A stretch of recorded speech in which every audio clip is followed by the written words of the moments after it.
Morning friends, my name is Pratik and you are welcome to my channel economics hunters. और आज हम पढ़ने जा रहे हैं consumers equilibrium in the case of two commodities. और इसके अंदर हम लोगों को ये शुरुआत से देखना होगा कि ये लॉ कहाँ से आया, कैसे कैसे इसके नाम पड़े, डिफरेंट नेम इसके बहुत सारे हैं।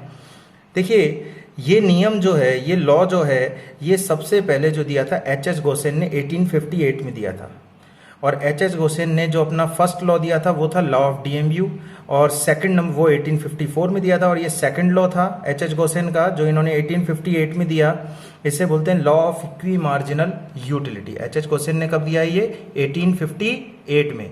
इसलिए इसे क्या बोलते हैं? इसे सेकंड लॉ ऑफ गोसेन भी बोलते हैं, क्योंकि एच गोसेन ने 1858 में ये सेकंड नंबर का लॉ दिया था उनका।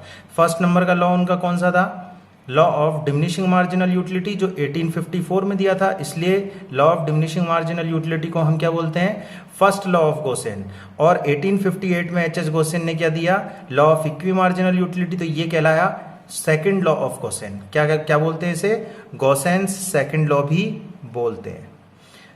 और फिर उसके बाद प्रोफेसर एल्फ्रेड मार्शल ने इसे 1890 में अपनी बुक प्रिंसिपल्स ऑफ इकोनॉमिक्स के अंदर प्रकाशित कर दिया, उसको एक्सप्लेन किया है। ठीक है। फिर उसके बाद हम लोग देखते हैं कि इस लॉ के अंदर, law of equi marginal utility के अंदर, वो सारी अजम्पशन जो लॉ ऑफ डीएमयू के अंदर थी सबको एज इट इज ले लिया गया है। सारी अजम्पशंस कौन सी हैं जिसकी? जो law of diminishing marginal utility की थी। फिर इसके बहुत सारे नाम है। Law of equi marginal utility बोल दीजिए, सेकंड लॉ ऑफ गोसेन बोल दीजिए, या consumers equilibrium in two commodity case देख रहे हैं हम लोग, है ना। तो इसके कई सारे नाम हैं। और क्या क्या नाम है इसके? देखिए, इसे लॉ ऑफ सब्सटीट्यूशन भी बोला गया, लॉ ऑफ कंजम्पशन या फंडामेंटल लॉ ऑफ कंजम्पशन भी बोला गया, इसे लॉ ऑफ मैक्सिमम सेटिस्फेक्शन भी बोला गया, इसे लॉ ऑफ द इकोनॉमी भी बोला गया।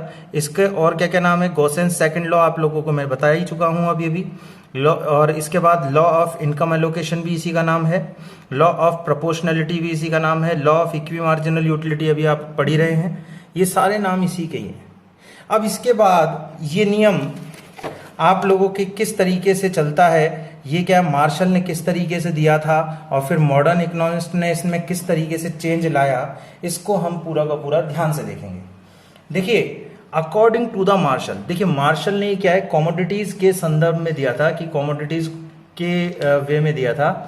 तो मार्शल ने ये कहा था, if a person has a thing, यदि किसी इंसान के पास कोई चीज है, which he can put to several uses, जिसे वो विभिन्न प्रयोगों में ला सकता है, he will distribute it among these uses, वो इन्हें जो विभिन्न प्रयोगों में इस प्रकार लाएगा, in such a way that it has same marginal utility in all, कि सभी प्रयोगों में मार्जिनल यूटिलिटी क्या हो जाए? इक्वल हो जाए। इसका मतलब मान लीजिए कोई भी एक कमोडिटी है, जैसे मान लीजिए आप कोई भी एक चीज है, जैसे दूध है, दूध से हम लोग मिठाइयाँ भी बनाते हैं, दूध से हम लोग घी भी बनाते हैं। देखिए, अब दुकानदार है, दूध से घी भी निकाल रहा है, और दूध से उसे पनीर भी निकालना है। तो दूध का वो यूज जो है, जो दोनों यूजेज हैं, या वो सेवरल यूजेज हैं, बहुत सारे हैं, उन सभी यूजेज में इस तरीके से उसको लाना चाहिए कि सभी जितनी भी चीजें वो बना रहा है उस दूध से, सभी से उसकी मार्जिनल यूटिलिटी क्या हो जानी चाहिए? इक्वल हो जानी चाहिए। ठीक है ना। तो इसी तरीके से हम लोग इसको क्या है, मार्शल ने तो इस तरीके से दिया कमोडिटी के वे में। बाद में ये कहा गया कि इसको अगर हम लिक्विडिटी और मनी टर्म में भी अगर हम इसको एक्सप्लेन करें तो और ज़्यादा अच्छे से हम इसको एक्सप्लेन कर सकते हैं। देखिए, मार्शल के अकॉर्डिंग, अगर हम, मार्शल ने तो इसको कमोडिटी के वे में दिया था, बाद में इसके जो फॉलोअर्स थे उन्होंने इसको मनी टर्म के रूप में भी लिया। और फिर उन्होंने ये कहा कि इसके, मार्शल के अकॉर्डिंग इसमें क्या है, दो कंडीशंस होनी चाहिए। देखिए, मार्शल ने तो क्या लिया था, एक ही कमोडिटी के डिफरेंट यूजेस लेने हैं। तो इसका मतलब उस पर्टिकुलर कमोडिटी की प्राइस क्या रहने वाली है? सेम रहने वाली है। इन्होंने ये कहा, फिर जब मनी टर्म में इसको लिया गया तो इनमें एक अजम्पशन ली गई कि प्राइसेस जो है सभी कमोडिटीज की क्या होगी? सेम होगी, और वो क्या होगी? गिवन होगी। और दूसरी अजम्पशन क्या है? मार्जिनल यूटिलिटी क्या है? एक्स की, और मार्जिनल यूटिलिटी वाई की। जो डिफरेंट कमोडिटीज हम कंज्यूम कर रहे हैं उन सबकी मार्जिनल यूटिलिटीज क्या होनी चाहिए? बराबर होनी चाहिए। ये अगर हम इसको मनी में मेजर करते हैं तो ये अजम्पशंस हमको लेनी पड़ेगी। क्या अजम्पशंस हो गई? दो अजम्पशंस, एक price of all the goods are same and given, and second is marginal utility of X is equal to marginal utility of Y. तो इसको हम एक एग्जाम्पल के तौर पे भी समझा देते हैं, है ना। हम ये एग्जाम्पल ले रहे हैं कि एक कंज्यूमर है, उसके पास 7 रुपए हैं, 7 रुपीज हैं, और उसको वो एप्पल और ऑरेंज पर खर्च करना चाहता है, और एप्पल और ऑरेंज दोनों की ही प्राइस 1-1 रुपए है, और उसे पता है एप्पल से उसे मार्जिनल यूटिलिटी कितनी मिलेगी और ऑरेंज से उसे मार्जिनल यूटिलिटी कितनी मिलेगी। तो उसका शेड्यूल हम देखते हैं, ठीक है। देखिएगा यहां पर हमने आपको क्या बताया है, देखिए यहां है आप marginal utility of apple in utils, marginal utility of orange in utils, है ना। प्राइस क्या है? P X is equal to P Y is equal to ₹1। दोनों की प्राइसेस क्या है? सेम है और 1 रुपए है। अब क्या है? यूनिट्स यहां लिख दी 1 2 3 4 5 6, और अब यहां पर इनका शेड्यूल लिख दिया कि एप्पल से मुझे marginal utility 20 utils, 18 utils, 16 utils, 14 utils, 12 utils, 10 utils मिल रही हैं अगर 6 यूनिट्स कंज्यूम करता हूं। और अपनी सुविधा के लिए देखिए हमने इसको ये जो 2-2 का गैप लिया है, या अगर हम 3-3 का गैप लेते हैं, ये हमारी सुविधा के अकॉर्डिंग लेते हैं, क्योंकि मार्जिनल यूटिलिटी किस रेट से गिरने वाली है इसके बारे में क्लासिकल्स ने और मार्शल ने और या इनके फॉलोअर्स ने किसी ने भी कोई इसके पीछे कोई रीजन नहीं दिया कि इस पर्टिकुलर रेट से ही ये नीचे गिरेगी मार्जिनल यूटिलिटी। तो मार्जिनल यूटिलिटी को हम अपनी सुविधा के अनुसार, जिससे हमारा डायग्राम अच्छा बन जाए, इसलिए हम क्या है सेम डिफरेंस से इसको क्या है डिक्रीज कर रहे हैं, ठीक है। 2-2 से हमने डिक्रीज कर दिया। यहां पर भी हमने जो 18 यहां पर लिया था उसको हमने यहां से स्टार्ट किया। नेक्स्ट का ऑरेंज का शेड्यूल कहां से स्टार्ट किया? नेक्स्ट वाले से। यहां पर 18 था तो यहां पर 18, 16 को इधर 16, 14 को इधर 14, 12, 10, 8, इस तरीके से आपका ये शेड्यूल बनाया ताकि हमारा सवाल इजीली बन सके। देखिए आप लोगों को अगर पेपर में आ जाता है तो पूरा का पूरा शेड्यूल भी बनाना पड़ सकता है। तो इस तरीके से शेड्यूल क्या है याद करना थोड़ा सा मुश्किल हो जाता है, तो समझना आसान होता है कि जितने से हम यहां पर ले रहे हैं उससे जस्ट एक नीचे से अगले वाले कमोडिटी का शेड्यूल बना देंगे मार्जिनल यूटिलिटी का। तो मार्जिनल यूटिलिटी के शेड्यूल एक कंज्यूमर को पता है। अब इस कंडीशन में एक कंज्यूमर क्या करेगा? पहला रुपया, क्योंकि सभी कमोडिटीज की प्राइस सेम है और वो अपना ऑप्टिमम यूज करना चाहता है 7 रुपीज को, तो पहला रुपया वो कहां खर्च करेगा? जहां पर उसे मैक्सिमम यूटिल्स मिल रहे हैं, दैट इज 20 यूटिल्स मैक्सिमम। यहां 18 मिल रहा है, यहां 20 मिल रहा है, तो पहला रुपया कहां खर्च करेगा? 18 यूटिल्स पे। और उसके पास क्या आ गई? 1 यूनिट किसकी आ गई? एप्पल की आ गई। अब वो क्या करेगा? दूसरा रुपया कहां खर्च करेगा? दूसरा रुपया हो सकता है या तो यहां खर्च कर दे या यहां खर्च कर दे, क्योंकि दोनों से ही हमको कितने मिल रहे हैं? 18 यूटिल्स मिल रहे हैं। तो दूसरा रुपया 1 एप्पल की आ गई, तो मैं दूसरा रुपया यहां पर खर्च कर रहा हूं। तीसरा रुपया मेरे को 18 यूटिल्स यहां मिल रहे हैं तो यहां खर्च किया। चौथा रुपया मैंने खर्च किया 16 यूटिल्स पे। पांचवा रुपया भी 16 यूटिल्स पे, और छठा रुपया भी मैंने किस पे किया? 14 यूटिल्स पे, और सातवां रुपया किस पे किया? 14 यूटिल्स पे। जरूरी नहीं है कि यहां पर मैंने छठा किया यहां पर सातवां किया, यहां पर छठा कर सकता हूं, यहां पर भी सातवां कर सकता हूं। ये मेरी मर्जी के ऊपर है, क्योंकि मेरे को ये मार्जिनल यूटिलिटी क्या है उतनी ही मिल रही है, 14 यूटिल्स ही मिल रही है। ये मेरे पर डिपेंड करता है कि मैं कौन सी चीज खरीदना चाहता हूं। अब देखिए, अब इसके बाद मार्जिनल यूटिलिटी से देखिएगा लास्ट यूनिट से क्या हुआ? 14 यूटिल्स यहां पर मिल रहा है सेटिस्फेक्शन। पूरा रुपया मैंने 7 रुपीज पूरे के पूरे स्पेंड कर दिए हैं। यहां पर मेरे को 14 यूटिल्स मिल रहे हैं और यहां पर भी मेरे को 14 यूटिल्स मिल रहे हैं। मतलब लास्ट यूनिट से, दोनों की लास्ट यूनिट से मिलने वाली मार्जिनल यूटिलिटी क्या हो गई? इक्वल हो गई 14 यूटिल्स। MUX बराबर MUY that is equal to 14 utils. अब इससे हमें क्या पता लगता है कि हमें एप्पल की तो कितनी यूनिट्स कंज्यूम करनी है? 4 यूनिट्स। और ऑरेंज की कितनी यूनिट्स कंज्यूम करनी है? 3 यूनिट्स। तो इसका मतलब हमारे यहां पर दोनों कंडीशंस, देखिए प्राइसेस दोनों की सेम है और मार्जिनल यूटिलिटी कितनी हो गई? 14 यूटिल्स हो गई। तो मार्शल ने कहा था मार्जिनल यूटिलिटी क्या हो जानी चाहिए? बराबर हो जानी चाहिए, जबकि प्राइस क्या होनी चाहिए? सेम। मार्जिनल यूटिलिटी को हमने बराबर किया और अपना सारा पैसा इस पे खर्च कर दिया, तो हमें पता लगा कि 4 यूनिट तो मेरे को एप्पल की लेनी चाहिए और 3 यूनिट मेरे को कितनी की इसकी लेनी चाहिए? ऑरेंज की, ताकि मेरा सेटिस्फेक्शन क्या हो सके? मैक्सिमम हो सके। अब देखिएगा, अगर मैं यहां पर से ये 7 रुपीज यहां खर्च ना करके यहां खर्च कर देता ऑरेंज पे खर्च कर देता तो मेरे को यहां से कितना मिल रहा है 12 यूटिल्स, और यहां पर मेरे को कितना मिल रहा था 14 यूटिल्स का। मेरे को 2 यूटिल्स का क्या हो रहा है, नुकसान हो जाता है। इसी तरीके से ये 6 रुपया ये यहां पर खर्च ना करके इस पे कर देता और 7वां रुपया मैं इस पे खर्च कर देता, तो हमारे पास क्या होता है, ये 12 यूटिल्स का मेरे को यहां पर मिलता और यहां मेरे कितने मिल रहे हैं 14 यूटिल्स। तो इसका मतलब मेरे को तब भी कितने यूटिल्स का लॉस होता, 2 यूटिल्स का लॉस होता। और जब एक रेशनल कंज्यूमर को अपना शेड्यूल पता है, मार्जिनल यूटिलिटीज का शेड्यूल पता है, तो वो अपने लॉस को क्या कर, वो अपने सेटिस्फेक्शन को क्या करेगा, मैक्सिमाइज करेगा और लॉस को मिनिमाइज करेगा। तो लॉस की कंडीशन को वो बियर करने के लिए तैयार नहीं होता, वो केवल मैक्सिमम सेटिस्फेक्शन पाना चाहता है। ठीक है, तो इसके लिए उसको डेफिनेटली 4 यूनिट्स किसकी, एप्पल की, और 3 यूनिट्स किसकी, ऑरेंज की कंज्यूम करनी होगी, ताकि उसका सेटिस्फेक्शन क्या हो सके, मैक्सिमम हो सके।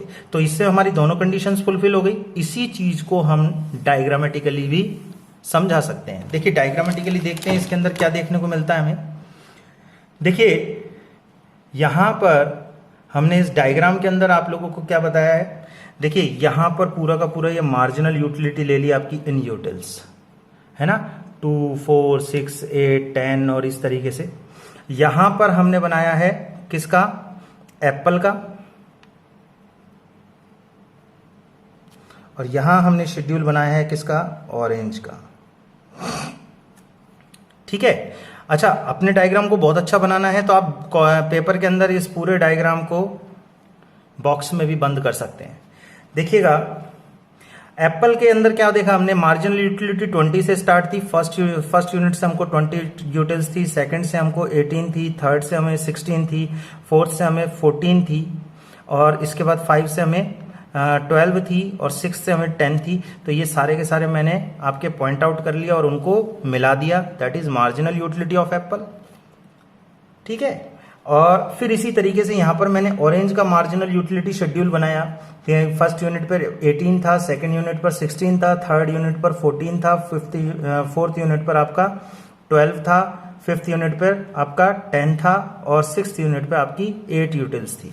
तो इनकी मार्जिनल यूटिलिटी के अकॉर्डिंग हमने इनका क्या बना लिया, इन पॉइंट्स को मिला करके मार्जिनल यूटिलिटी ऑफ ऑरेंज का कर्व बना लिया और मार्जिनल यूटिलिटी ऑफ एप्पल का कर्व बना लिया।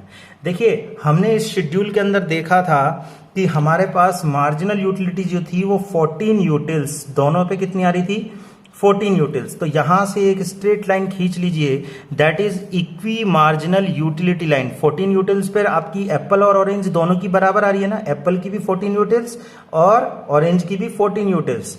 और यहां पर हमारा क्या है, सेटिस्फेक्शन क्या मिल रहा है, एक कंज्यूमर को सेम सेटिस्फेक्शन मिल रहा है, मार्जिन वो मतलब मैक्सिमम सेटिस्फेक्शन मिल रहा है और सेम मार्जिनल यूटिलिटी उसे मिल रही है। देखिए यहां से हम नीचे सीधा टेंजेंट डालते हैं तो हमें देखने को मिलता है कि एक कंज्यूमर जो रेशनल कंज्यूमर है वो 14 यूटिल्स अगर एप्पल की लेना पसंद करे, 14 यूटिल्स एप्पल की जो मार्जिनल यूटिलिटी है 14 यूटिल्स एप्पल की लेता है, तो वो यहां से टेंजेंट डालते पता कितना लगता है कि वो 4 यूनिट तो किसकी कंज्यूम करेगा, एप्पल की, और इधर से सीधा टेंजेंट डालेंगे तो पता लगेगा 3 यूनिट किसकी कंज्यूम करेगा, वो ऑरेंज की। इस तरीके से भी हम पता लगा सकते हैं डायग्राम में।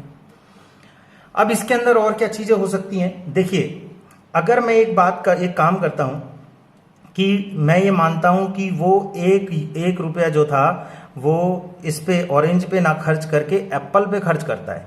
अगर वो एप्पल की एक एडिशनल यूनिट पाना चाहता है तो डेफिनेटली उसे ऑरेंज की एक यूनिट को क्या करना पड़ेगा, सैक्रिफाइस करना पड़ेगा, सब्स्टिट्यूट करते हैं एक कमोडिटी से दूसरी कमोडिटी को।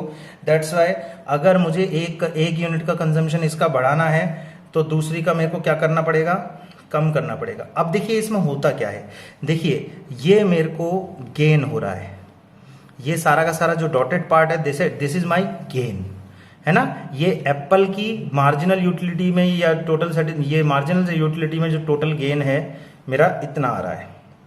लेकिन आप यहां देखिए लॉस कितना हो रहा है, मेरे को लॉस मेरा ज्यादा है और प्रॉफिट मेरा कम है, गेन मेरा कम है, लॉस मेरा ज्यादा है। इसलिए वो इस कंडीशन से कहीं पर भी अपने आप को मूव नहीं करेगा, उसे 4 यूनिट एप्पल की और 3 यूनिट आपकी ऑरेंज की ही उसे कंज्यूम करनी पड़ेगी ताकि उसका सेटिस्फेक्शन मैक्सिमम हो सके। उम्मीद करता हूं आप लोगों को ये बात समझ में आ गई होगी। अब हम इसको आगे लेकर के चलते हैं। देखिएगा, ये तो बात कही थी मार्शल ने क्या कमी छोड़ दी इसके अंदर। देखिए, मार्शल ने कभी भी, है ना, मार्शल ने कभी भी क्या है कि जो बजट कंस्ट्रेंट है ना उसके ऊपर एम्फेसिस नहीं किया, उसके ऊपर बल नहीं दिया। ठीक है, तो उन्होंने क्या किया, और उन्होंने क्या किया, price of all the commodities are same. उन्होंने प्राइस भी क्या ले ली, सभी कमोडिटीज की क्या ले ली, सेम ले ली।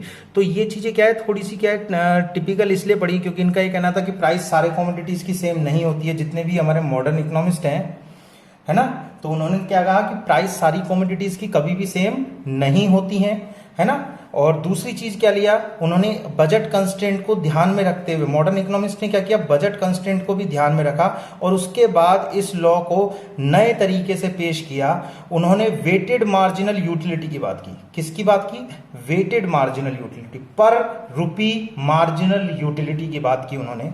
ये पर रुपी मार्जिनल यूटिलिटी या वेटेड मार्जिनल यूटिलिटी क्या है, अब इसको हम थोड़ा सा समझते हैं। देखिए ध्यान से, देखिए जो मॉडर्न इकोनॉमिस्ट है के.ई. बोल्डिंग, ठीक है ना, उन्होंने बल दिया, उन्होंने एम्फेसिस किया किस पे, वेटेड मार्जिनल यूटिलिटी पे और बजट कंस्टेंट पे, है ना। और उन्होंने कंज्यूमर इक्विलिब्रियम की दो कंडीशंस टू कमोडिटी केस में इस तरीके से उसको समझाया। देखिए समझिए क्या उन्होंने कंडीशन क्या बताई, एक consumer in consumption of to commodities, कि अगर एक कंज्यूमर है जो दो कमोडिटीज का कंजम्पशन कर रहा है, विल बी एट इक्विलिब्रियम, वो इक्विलिब्रियम में हो जाएगा, व्हेन, जब he spends his limited income, वो अपनी जो गिवन इनकम है या लिमिटेड इनकम है उसको दो कमोडिटीज पर इन सच ए वे दैट, इन दो कमोडिटीज पर इस तरीके से खर्च करे कि the ratio of marginal utility and it's price, की मार्जिनल यूटिलिटी और प्राइस का रेशो,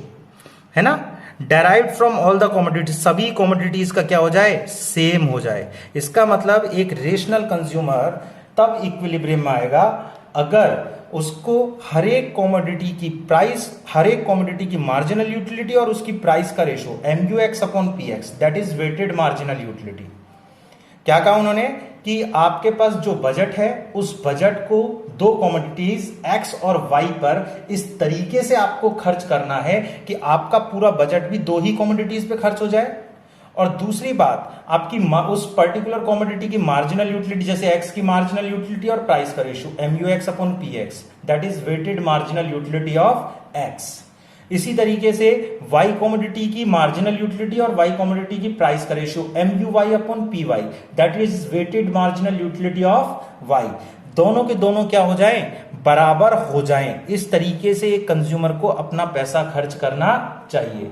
देखिए दोबारा से बोल देता हूं, एक रेशनल कंज्यूमर को अपना बजट दो कमोडिटीज पर इस तरीके से खर्च करना चाहिए ताकि हर एक कमोडिटी की मार्जिनल यूटिलिटी और उसकी प्राइस का रेशो क्या हो जाए, इक्वल हो जाए, ताकि उसको मैक्सिमम सेटिस्फेक्शन मिल सके। और ये कंडीशन फॉलो तो होंगी, लेकिन साथ ही साथ लॉ ऑफ डीएमयू हमेशा अप्लाई होता ही रहेगा। लॉ ऑफ डीएमयू हमेशा अप्लाई होता है किसमें, law of equi marginal utility में। तो यहां साफ लिखा हुआ है, ठीक है, यहां साफ लिखा हुआ है, and marginal utility falls as consumption increases, जैसे जैसे कंजम्पशन बढ़ता है मार्जिनल यूटिलिटी गिरेगी, मार्जिनल यूटिलिटी के बढ़ने की बात नहीं कही।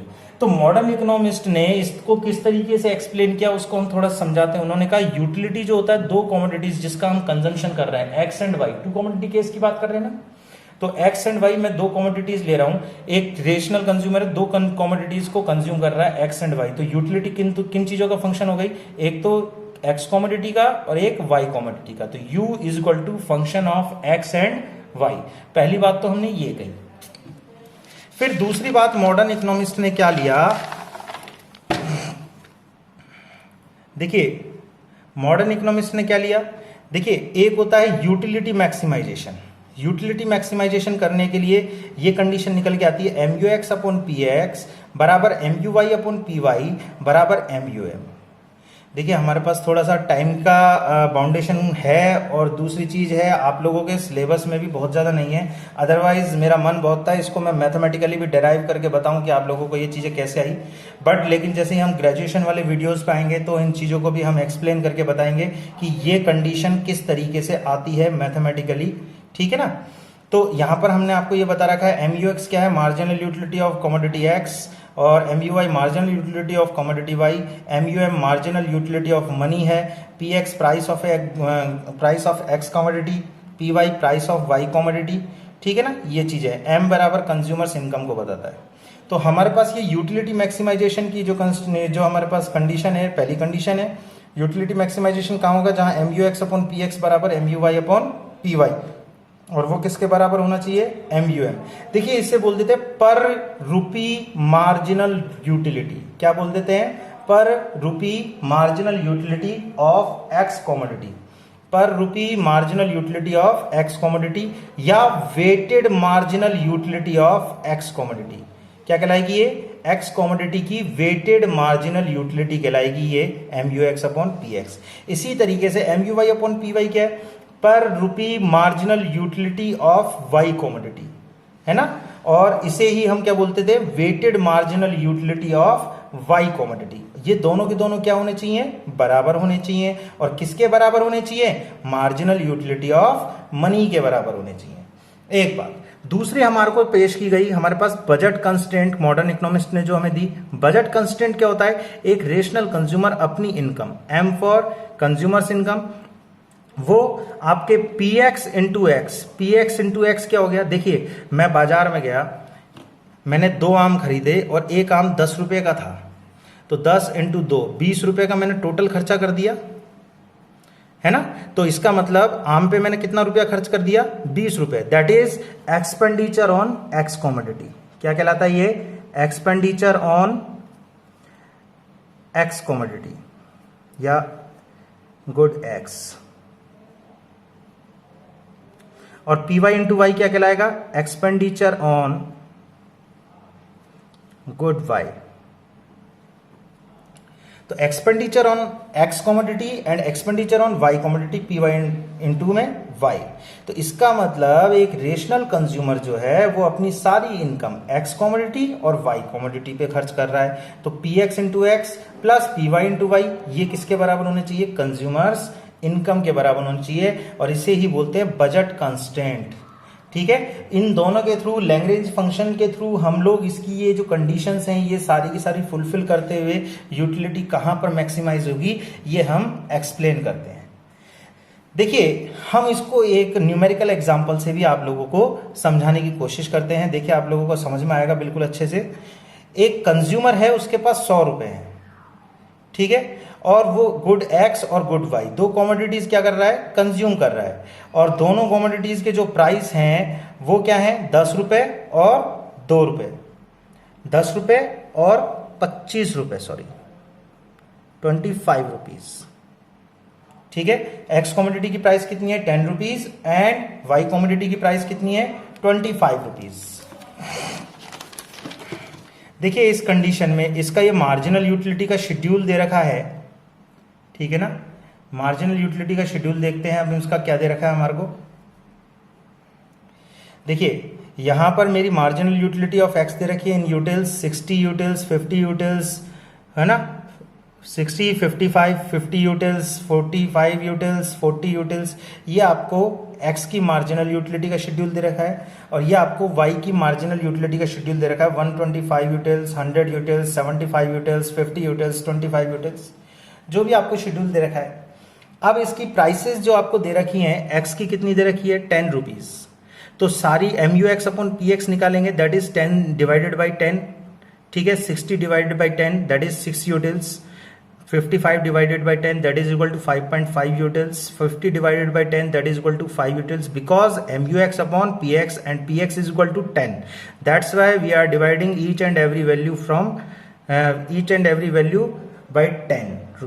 तो देखिए हमने ये सारी की सारी चीजें आपको 10 से डिवाइड की, तो 45 को 10 से डिवाइड किया 4.5 यूटिल्स, और 40 को डिवाइड किया 4 यूटिल्स, ठीक है। अब हम क्या करते हैं, marginal utility of Y, that is 125, 100 utils and 75 utils, 50 utils, इसको हम, इसकी प्राइस क्या है, इसकी प्राइस 25 रुपीज़। पी वाई कितना है 25 रुपीज़, और पी एक्स बराबर कितना है 10 रुपीज़, और पी वाई कितना है 25 रुपीज़। तो इससे हमने डिवाइड कर दिया। तो डिवाइड करते हैं तो हमें क्या देखने को मिलता है, देखिए 25 से डिवाइड करेंगे 125 को 125 में 25 से डिवाइड करेंगे that is 5, 100 upon 25 that is equal to 4, 75 upon 25 that is equal to 3, 50 upon 25 that is equal to 2, 25 upon 25 that is equal to 1। अब हमें देखना है M U X upon P X और M U Y upon P Y कहाँ कहाँ बराबर है। एक तो देखिए यहाँ बराबर है, और एक हमारे पास यहाँ बराबर है 4 यूटिल्स पे। देखिए अगर मैं 5 यूटिल्स यहाँ पर आपके M U X upon P X 5 और इस पे 5 पे बराबर करता हूँ, तो यहाँ पर ये बराबर M U X upon P X बराबर M U Y upon P Y तो है, बट यहाँ पर आप गौर कीजिए 3 यूनिट मैंने किसकी कंज्यूम की, एक्स की, और 1 यूनिट किसकी कंज्यूम की, वाई की। तो हमारे पास 3 यूनिट एक्स की कंज्यूम की, तो इसका मतलब मेरे पास जो बजट कंस्टेंट है ना, वो फुलफिल नहीं हो पाएगी। देखिए 3 यूनिट को आप एक्स की जैसे हम यहाँ पर करते हैं, हम देखिए साइड में समझा देते हैं आपको इसको। देखिए M U X upon P X is equal to M U Y upon P Y, and this is equal to 5 utils.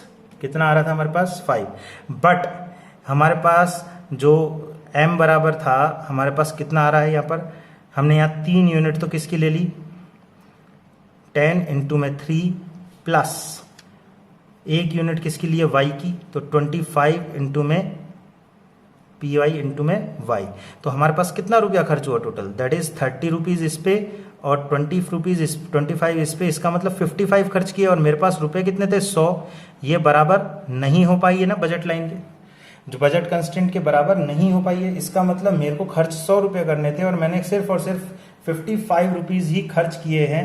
इसका मतलब मैंने बजट कंस्टेंट को फुलफिल नहीं किया। इसीलिए मुझे क्या करना पड़ेगा, इसको और ज़्यादा बढ़ाना पड़ेगा कंजम्पशन को। और देखते हैं यहाँ पर हमने क्या किया, 4 यूनिट, ये 5 यूनिट्स तो मैंने किसकी ली, 5 यूनिट्स तो किसकी ली, एक्स कमोडिटी की, और 2 यूनिट्स किसकी ली मैंने, वाई कमोडिटी की। यहाँ पर दोनों में 4 आपके यूटिल्स आपके बराबर हो गए, M U X upon P X, M U Y upon P Y, दोनों के दोनों बराबर हो गए ना। इसलिए एक्स की कितनी यूनिट्स कंज्यूम कर रहा हूँ मैं यहाँ पर 5 यूनिट्स, और वाई की कितनी कंज्यूम कर रहा हूँ मैं यहाँ पर 2 यूनिट्स। तो हम यहाँ पर देखते हैं क्या होता है, इसको आगे की साइड करते हैं। देखिए both the conditions are fulfilled. कहाँ पर फर्स्ट कंडीशन देखते हैं, तो यूटिलिटी मैक्सिमाइजेशन की यूटिलिटी मैक्सिमाइजेशन की कंडीशन देखते हैं। M U X upon P X बराबर में 40 upon 10 that is equal to 4, M U Y upon P Y that is equal to 100 upon 25 बराबर में 4 यूटिल्स दोनों की बराबर हो गई हैं। ठीक है, दूसरी चीज हम यहां पर देखते हैं बजट लाइन की, m बराबर P X into X plus P Y into Y. मेरे पास कितने रुपए थे, 100 रुपए थे। तो 10 रुपए वाली मैंने 5 यूनिट तो एक्स की कंज्यूम करी, और 25 रुपए वाली 4 यूनिट किसकी कंज्यूम करी, वाई की कंज्यूम करी। तो अब इस कंडीशन में हम देखते हैं कि थोड़ा सा मैं और इसको ऊपर ले लेता हूं, कि मेरे पास जो 100 रुपए थे वो पूरे के पूरे 100 रुपए खर्च हो गए। इस तरीके से मैंने क्या किया, अपने सेटिस्फेक्शन को मैक्सिमाइज कर लिया। देखिए ये हमने बात करी सेटिस्फेक्शन को मैक्सिमाइज करने की, दोनों कंडीशन को फुलफिल करने की। अब कई बार हमारे पास जो पेपर में 6 नंबर का सवाल आता है, वो क्या आता है, किस तरीके से सवाल आता है, उस पर थोड़ा सा ध्यान देंगे। देखिए what happen when consumer is not in equilibrium. देखिए यहाँ पर हमने देखा 14 पे ये क्या है, इक्वल हो गए। यहाँ पर मैं 6 पे कर देता हूँ, ये 10 कर देता हूँ, और ये 8 कर देता हूँ। 7 कर दो, यहाँ 8 कर दो, यहाँ 6 कर दो। क्या होगा कि अगर मैं x की तो कितनी यूनिट्स ले रहा हूं मैं, केवल और केवल यहाँ पर 1 यूनिट मैंने किसकी ली, y की, और x की कितनी ले ली, 6 यूनिट। तो देखिए मुझे क्या 14 पे बराबर लाना है ना, 14 पे क्या लाना है, बराबर। x की कमोडिटी में ज्यादा कंज्यूम कर रहा हूं, मार्जिनल यूटिलिटी x की तो क्या हो गई, कम। देखिए कंडीशन क्या होती है, पहली condition, if M U X upon P X is greater than M U Y upon P Y. पहले इस कंडीशन को ले लेते हैं। अगर M U X upon P X क्या है, ज्यादा है, तो M U X upon P X मान लीजिए मैं यहां ले रहा हूं, यहां पर ये कितना है 18 पे है, और यहां पर ये कितना है, यहां पर मान लीजिए 10 पे है। M U X upon P X तो क्या है, ज्यादा, और M U Y upon P Y क्या है, कम। इसका मतलब मैं यहां पर 18 पे हूं, मतलब इसका मतलब 2 यूनिट्स तो मैं किसकी कंज्यूम कर रहा हूं, एप्पल की, और यहां पर मैं 5 यूनिट किसकी कंज्यूम कर रहा हूं, ऑरेंज की। लेकिन इससे हो क्या रहा है, M U X upon P X तो क्या है, ज्यादा, M U Y upon P Y क्या है, कम, है ना। ये वाली कंडीशन हो गई। अब मेरे को कहां पर आना है, 14 पे बराबर करना है। तो भैया पैसा तो लिमिटेड है, अगर मैं इसकी इसको 1 यूनिट कम करता हूं तो इसकी 1 यूनिट में ज्यादा खरीद पाऊंगा। तो 18 से कहां पहुंचा, 16 पे, और यहां पर 10 से कहां पहुंचा मैं, 12 पे। मार्जिनल यूटिलिटी मैंने जैसे ही इसकी एक एडिशनल यूनिट बढ़ाई और इसकी एक एडिशनल यूनिट कम की, तो मेरी मार्जिनल यूटिलिटी इससे तो बढ़कर के 18 से घट करके कितनी हो गई, 16 यूटिल्स, और इससे 10 यूटिल्स से बढ़कर के कितनी होगी, 12 यूटिल्स। मैं 14 यूटिल्स की तरफ बढ़ने लगा। तो मेरे को और 1 यूनिट मैंने क्या किया, एक्स की ज्यादा कंज्यूम की, और 1 यूनिट मैंने वाई की कम कंज्यूम की। तो इससे क्या हुआ, यहां पर एक्स की भी 14 यूटिल्स हो गई और वाई की भी कितनी हो गई, 14 यूटिल्स, और मैं कहां पर आ गया, इक्विलिब्रियम में आ गया। इसका मतलब अगर M U X upon P X is greater than M U Y upon P Y है, तो मुझे क्या करना होगा, एक्स का कंजम्पशन तो क्या करना पड़ेगा मेरे को, यहां से 2 से कहां ले जाना पड़ेगा, 4 पर। तो एक्स का कंजम्पशन क्या किया, बढ़ाया। एक्स का कंजम्पशन क्या किया, बढ़ाया। और वाई का कंजम्पशन क्या करना पड़ेगा मेरे को, 5 से ले गए, वाई का कंजम्पशन क्या करना पड़ेगा मेरे को, 5 से कहां ले जाना पड़ेगा, 5 से कहां ले जाना पड़ेगा वाई का कंजम्पशन, 3 पे। 5 से कहां ले जाना पड़ेगा वाई का कंजम्पशन, 3 पे। तो इसका मतलब वाई कॉमोडिटी का कंजम्पशन मेरे को क्या करना पड़ेगा, कम करना पड़ेगा। भाई 2 ही काम करने पड़ेंगे, एक्स का कंजम्पशन आपको बढ़ाना पड़ेगा, एक्स का कंजम्पशन आपको क्या करना पड़ेगा, बढ़ाना पड़ेगा, और वाई का कंजम्पशन आपको कम करना पड़ेगा, ताकि आपका सेटिस्फेक्शन क्या हो जाए, इक्वल, वो सेटिस्फेक्शन क्या हो जाए, मैक्सिमम हो जाए। और ये प्रोसेस एक्स का बढ़ाना और वाई का घटाना, सब्सटीट्यूट करना वाई से एक्स को, तब तक चलता रहेगा जब तक कि मार्जिनल यूटिलिटी दोनों की क्या नहीं हो जाती, बराबर नहीं हो जाती। दूसरी चीज देखिएगा, if M U X upon P X is less than M U Y upon P Y हो जाए, ये वाली कंडीशन आ जाए, तो क्या होगा। देखिए ये वाली कंडीशन देखते हैं कहां आ रही है। अब मैं यहां पर लेता हूं कि मैं आपकी एक्स वाई की तो कितनी रहा था, यहां पर 18 यूटिल्स मिल रही थी वाई की, क्योंकि मैं वाई की 1 यूनिट कंज्यूम कर रहा था, और एक्स की कितनी कर रहा था, मान लीजिए मैं 6 यूनिट्स कंज्यूम कर रहा था। मुझे कहाँ आना है, 14 पे। मेरे को यहाँ पर क्या मिल रही है, वाई की तो क्या है, मार्जिनल यूटिलिटी 18 ज्यादा है, और एक्स की मार्जिनल यूटिलिटी 10 क्या है, कम। अब मुझे पता है अगर मैं 2 यूनिट एक्स वाई की ज्यादा कंज्यूम करूं और एक्स की मैं सेक्रीफाइस कर दूं, एक्स की 2 यूनिट कम कर दूं और वाई की 2 यूनिट बढ़ा दूं, तो वाई की मार्जिनल यूटिलिटी कम होकर 14 हो जाएगी, और एक्स की मार्जिनल यूटिलिटी बढ़ करके क्या हो जाएगी, 14 हो जाएगी, 14 यूटिल्स हो जाएगी। तो इसका मतलब मुझे इस कंडीशन में एक्स का कंजम्पशन तो क्या करना चाहिए, कम करना चाहिए, और वाई का कंजम्पशन ज्यादा कर देना चाहिए, ताकि मार्जिनल यूटिलिटी क्या हो जाए, दोनों की सेम हो जाए और मेरा सेटिस्फेक्शन मैक्सिमम हो जाए। और ये पूरा प्रोसेस कब तक चलेगा, जब तक कि M U X upon P X बराबर M U Y upon P Y नहीं हो जाता। देखिए आपको इसको याद करने का इसका एक बहुत सिंपल सा तरीका है। अगर M U X upon P X is greater than M U Y upon P Y है, तो जिसकी साइड ग्रेटर देन का निशान होगा उस कमोडिटी का कंजम्पशन आप बढ़ा दीजिए, और जिसकी साइड आपके जिसकी साइड लेस देन का निशान है, जिसकी साइड मतलब जो छोटी है, उसका कंजम्पशन आप घटा दीजिए। देखिए M U X upon P X is greater than M U Y upon P Y, इसका मतलब एक्स से मेरे को मार्जिनल यूटिलिटी ज्यादा मिल रही है और वाई से मेरे को क्या मिल रही है, कम मिल रही है। मुझे ये पता है कि जैसे मैं एडिशनल यूनिट कंज्यूम करूंगा तो मार्जिनल यूटिलिटी कम होगी, तो एक्स की यूनिट अगर मैं ज्यादा कंज्यूम करूंगा तो एक्स की मार्जिनल यूटिलिटी जो ज्यादा है वो क्या हो जाएगी, कम हो जाएगी। और जैसे ही मैं कंजम्पशन कम करूंगा वाई कमोडिटी का, तो उसकी मार्जिनल यूटिलिटी बढ़ जाएगी। तो इससे होगा क्या कि x की मार्जिनल यूटिलिटी आपको कम करनी है, y की मार्जिनल यूटिलिटी आपको बढ़ानी है, तो आपको करना क्या पड़ेगा, x की मार्जिनल यूटिलिटी कम करने के लिए तो x का कंजम्पशन बढ़ाना पड़ेगा, और y की मार्जिनल यूटिलिटी कम करने के लिए y की मार्जिनल यूटिलिटी बढ़ाने के लिए y का कंजम्पशन क्या करना पड़ेगा, कम करना पड़ेगा। देखिए बहुत सारा ये कंफ्यूजन सा लगने लग जाता है, मैं समझता हूं इस बात को, इसलिए आप लोग सिंपली इसको याद करने के लिए क्या कर सकते हैं, अगर MUX upon PX is greater then MUY upon PY है, जिसकी साइड ग्रेटर देन का निशान है उस कमोडिटी का कंजम्पशन बढ़ा दीजिए और दूसरी कमोडिटी का कंजम्पशन कम कर दीजिए। कब तक, जब तक कि दोनों की मार्जिनल यूटिलिटीज और प्राइस के रेशियो बराबर नहीं हो जाते। देखिए इसको मैं एक आपको एग्जाम्पल दे करके आपको सॉल्व करवा करके फिर आपको ये समझाता हूं। देखिए क्या होता है, मान लीजिए कोई क्वेश्चन दे दिया, क्वेश्चन आपके पास कोई गिवन है, आपसे कह दिया MUX is equal to 40 utils, MUY is equal to 30 utils, ठीक है, और यहां पर price of X is equal to ₹10 and price of Y is equal to ₹15। तो आपसे क्वेश्चन क्या पूछा जाता है, देखिए इसको हमारे पास question first, is a consumer in equilibrium, क्या एक कंज्यूमर इक्विलिब्रियम में है, if answer is no,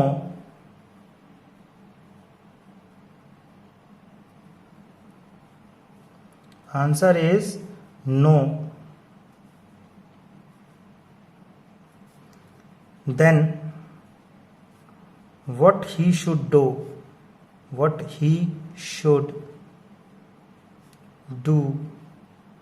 for equilibrium।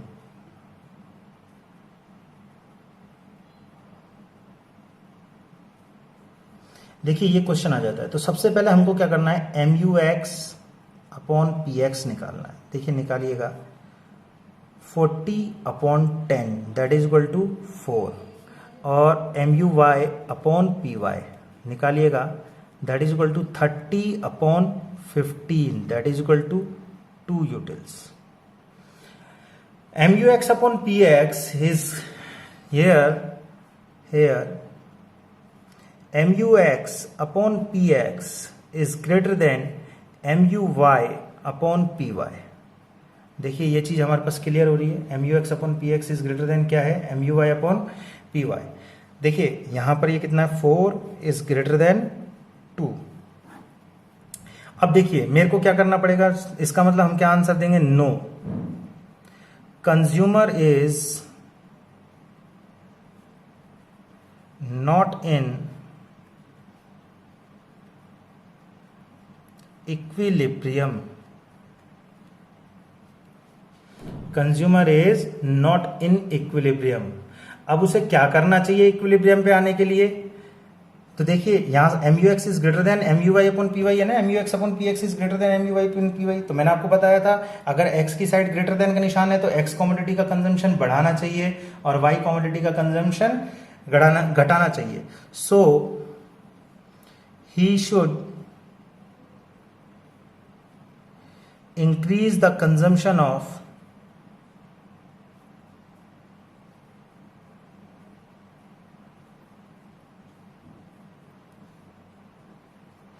good X and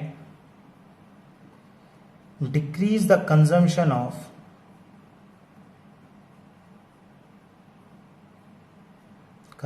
of good Y until MUX upon PX is equal to MUY upon PY।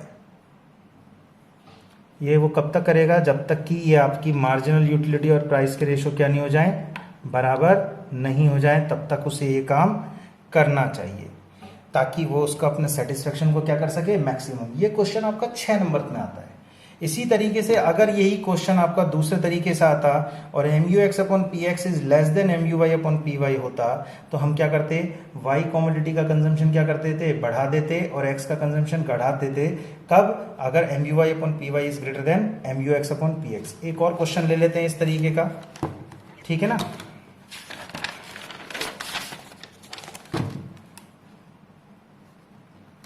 देखिए question आपको ले लेते हैं ये, MUX आपको दे दिया, मान लीजिए 20 दे दिया, PX आपको दे दिया 10 रुपीज दे दिया,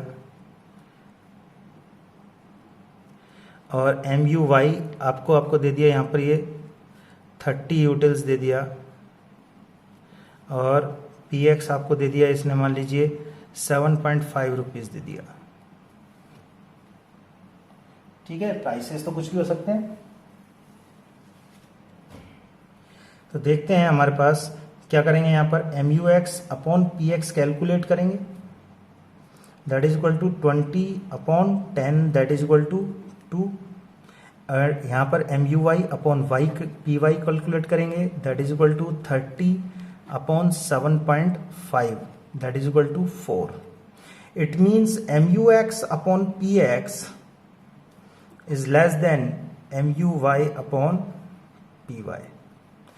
it means 2 is less than 4। ये हमारे पास कैलकुलेट होकर के आ रही है चीज, ठीक है ना। अब देखिए यहां पर इससे क्या होगा, MUX यहां पर आपके क्या है, MUY अपॉन PY ज्यादा है, सो क्या है, तो यहां पर हम क्या लिखेंगे, no consumer is not in equilibrium, है ना। तो इसको इक्विलिब्रियम में आने के लिए क्या करना चाहिए, सो एक्स वाई का कंजम्पशन बढ़ाएगा और एक्स का कंजम्पशन कम करेगा। क्यों, क्योंकि भैया MUY अपॉन PY ज्यादा है, MUX अपॉन PX क्या है, कम है। So he should increase the consumption of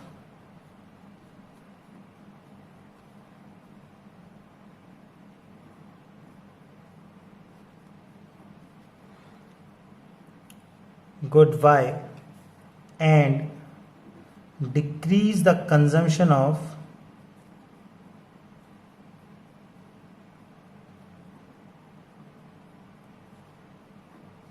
good X। इसका मतलब X कमोडिटी को सेक्रीफाइस करेगा और Y कमोडिटी का कंजम्पशन वो क्या करेगा, बढ़ाएगा। ठीक है, till MUX upon PX is equal to MUY upon PY। ठीक है, ये इस तरीके से सवाल सॉल्व होते हैं। ये पेपर में आपके क्वेश्चन 6 नंबर का आता है। इस तरीके के इन सवालों को ध्यान से देखिएगा। आज हमने पढ़ा कि मार्शल ने मार्जिनल यूटिलिटी यानी ये आपके 2 कमोडिटी केस को किस तरीके से समझाया था और बाद में मॉडर्न इकोनॉमिस्ट ने उसमें किस तरीके से चेंजेस किए थे। ठीक है, धन्यवाद।